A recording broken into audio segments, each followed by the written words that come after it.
না ভাইয়া, very sadly এখনও পাইনি টিকিট, অনলাইনেও পাইনি। ভাবলাম সরাসরি এসে যদি পাই তো ভালো হবে, কিন্তু পেলাম না। শাকিব খানের মুভি বর্তমানে বেশ ভালোই হচ্ছে। বরবাদটা দেখে খুবই এক্সাইটেড ছিলাম, আর বরবাদের যে একটা মানে ফিল ওটা থেকে বের হয় এখনও যায়নি। আর এর মধ্যেই হচ্ছে তাণ্ডব চলে আসলো, তো তাণ্ডবের জন্য অনেক এক্সাইটেড ছিলাম। তবে নায়িকা নিয়ে একটু খুঁতখুঁত ছিল মনের মধ্যে, যে নাটকের নায়িকা কেমন হবে। তারপরেও যেহেতু সাকিব খানের মুভি, সাকিব খানের ফ্যান, সো অবশ্যই দেখতেই হবে। বরবাদ ছিল অন্যরকম, মেকিং ছিল বাংলাদেশের মুভি অনুপাতে বরবাদ ছিল অন্যরকম। এখন তাণ্ডব দেখলে বুঝতে পারবো যে আসলে কেমন হয়েছে।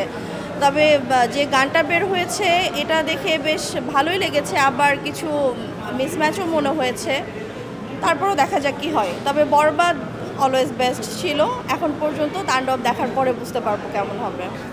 তাণ্ডব দেখতে এসেছিলাম, মানে এখন টিকিট পেলাম না, দেখি আবার কখনকার শো। আগামীকালকে পর্যন্ত নাকি টিকিট নেই একদমই। সো ট্রাই করবো পরশু দিনের টিকিটটা যেভাবে হোক ম্যানেজ করে দেখার। আজকে আসতে চেয়েছিলাম, বাট গতকালকে আমি ট্রাই করেছিলাম, অনলাইনে টিকিট পেলাম না। তো ভাবলাম যে দেখি যে ওখানে টিকিট অ্যাভেলেবেল পাওয়া যায় কিনা, দু একটা টিকিট, বাট কোনো টিকিটই পেলাম না। খুবই খারাপ লাগছে। এখানে আসার উদ্দেশ্যই ছিল তাণ্ডব দেখার, বাট এটা আর দেখা হলো না। মানে বেসিক্যালি চেয়েছিলাম শাকিব খানের মুভি, যেহেতু লাস্ট বারেরটাও দেখা হয়েছিল, ফার্স্ট শোটাই দেখা হয়েছিল, সো এইটারও ফার্স্ট শো দেখার একটা প্ল্যান ছিল। আশা করা যাচ্ছে ভালোই হবে, দেখা যাক এখন কী হয়। যেহেতু মানে নায়কও ভালো, তারপরে প্রডিউসারও ভালো, পরিচালকও ভালো, আশা করছি ভালোই হবে। আমরা আছি গাজীপুর বোটবাজার। আমি গাজীপুর থেকে আসছিল এয়ারপোর্টে সিনেপ্লেক্সে, তো প্রায় ঘন্টাখানেক ধরে আমরা আসছি, কোনো টিকিট নেই আর কি। আজকের জন্য টোটাল সব টিকিট শেষ হয়ে গেছে ক্লোজ। যেহেতু রায়ান রাফি ডিরেকশন দিছে, অবশ্যই সেটা ভালো হবে। আর নাক শাকিব খান তো বাংলাদেশে এখন তার পরিবর্তন অনেক, অবশ্যই ভালো হবে।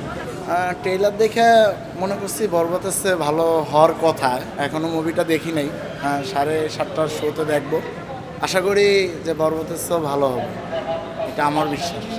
যেহেতু ট্রেইলারে খুব, আর মেন হচ্ছে অ্যাকশন ডিরেক্টর রড্রিগেজ আছে, তো আর রড্রিগেজ যে কী ছবি বানাইতে পারে এটা অনেকের ধারণা নাই। কারণ রড্রিগেজ ইন্ডিয়ান খুব ভালো ভালো মুভির সাথে জড়িত। সো আশা করি মানে বরবাদ হচ্ছে অনেক ভালো করবে।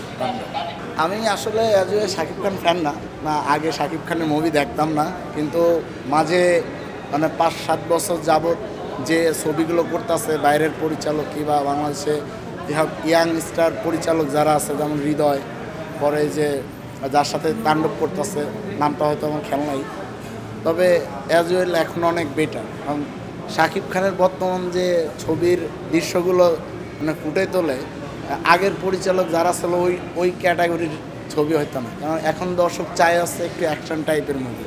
যেমন আপনি দেখবেন ইন্ডিয়ার ম্যাক্সিমাম ছবি এখন আছে অ্যাকশন করে, যেমন সালার কন, কেজিএফ কন, বাহুবলীর উপর থেকে যেগুলো বেরোইছে সব অ্যাকশন, পুষ্পা। তো এখন দর্শকের চাহিদা হচ্ছে অ্যাকশন মুভি। ওই আগের প্রেম প্রীতির কাহিনী এখন